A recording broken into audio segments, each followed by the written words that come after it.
ஹரஹர சங்கர ஜெய ஜெய சங்கர காஞ்சி சங்கர காமகோடி சங்கர. முருகப் பெருமானுக்கு மட்டுமன்றி ஹனுமனை வழிபடுவதற்கும் மிகவும் ஏற்ற நாளாக கருதப்படும் செவ்வாய்க்கிழமை பல விதமான துன்பங்களிலிருந்து விடுபடுவதற்கு ஏற்ற நாளாக கருதப்படுகிறது. இந்த நாள் மிகவும் மங்களகரமான நாளாகவும் சக்தி வாய்ந்த நாளாகவும் கருதப்படுகிறது. செவ்வாய்க்கிழமையில் அனுமன் சாலிசா படிப்பது மிக அதிகமான பலன்களை தரும். அதே போல செவ்வாய்க்கிழமையில் செய்யப்படும் சில பரிகாரங்கள் மிக விரைவாக துன்பங்களிலிருந்து விடுபட வைக்கும். குறிப்பாக கடன் பிரச்சனைகளில் இருந்து விடுபட முடியாமல் இருப்பவர்களுக்கு செவ்வாய்க்கிழமையில் செய்யப்படும் 5 காரியங்கள் அவர்களை கடன் பிரச்சனையிலிருந்து மொத்தமாக விடுபட வைக்கும்.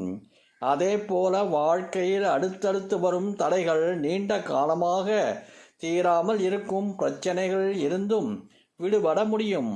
நீங்களும் கடன் பிரச்சனையிலிருந்து விடுபட வழி தெரியாமல் இருந்தால் இந்த பரிகாரங்களை செய்தால் பணப்பிரச்சனை தீரும். கடன் தீர செவ்வாய்க்கிழமையில் செய்ய வேண்டிய 5 விஷயங்கள். 1.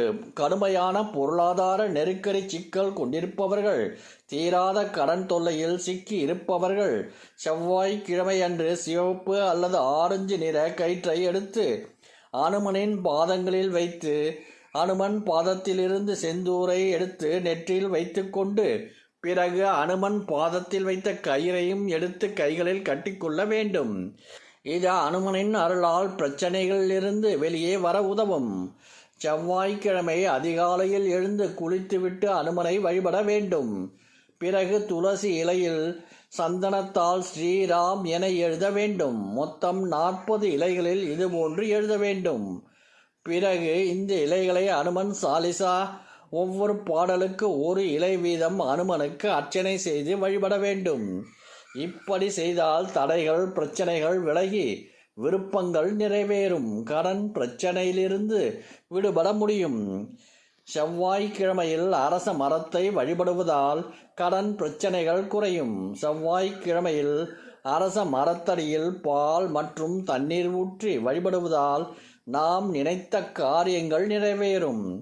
பிறகு மரத்தடி மண்ணை எடுத்து நெற்றியில் இட்டுக்கொள்ள வேண்டும். இது பொருளாதார சிக்கல்களை நீக்கும். இது செல்வ வளத்தை ஈர்க்கும் ஒரு பரிகாரமாகும். 4. செவ்வாய்க்கிழமை மாலையில் அருகிலுள்ள அனுமன் கோவிலுக்கு சென்று வெல்லம் மற்றும் கருப்பு கொண்டைக்கடலையை தானமாக வழங்க வேண்டும். இது அளவில்லாத நல்ல பலன்களையும் வாழ்க்கையில் வளர்ச்சியும் தரும். கருப்பு கொண்டைக்கடலை கொடுக்க முடியாதவர்கள் உளுந்தை தானமாக கொடுப்பது நல்லது. இது அனுமனின் அருளால் அனைத்து தடைகளும் விலகி கடன்களிலிருந்து விடுபட முடியும். 5. தொடர்ந்து பொருளாதாரத்தில் நெருக்கடி, சிக்கல், தட்டுப்பாடுகளை சந்தித்து கொண்டிருப்பவர்கள் ஒரு தேங்காயை எடுத்து 7 முறை தலையை சுற்றி எடுத்துச் சென்று அனுமனின் கோவிலில் வைத்து விட வேண்டும். இதனால் எவ்வளவு கடுமையான கடன் பிரச்சனையிலிருந்தும் வெளிவர முடியும். ஹரஹர சங்கர ஜெய ஜெய சங்கர காஞ்சி சங்கர காமகோடி சங்கர.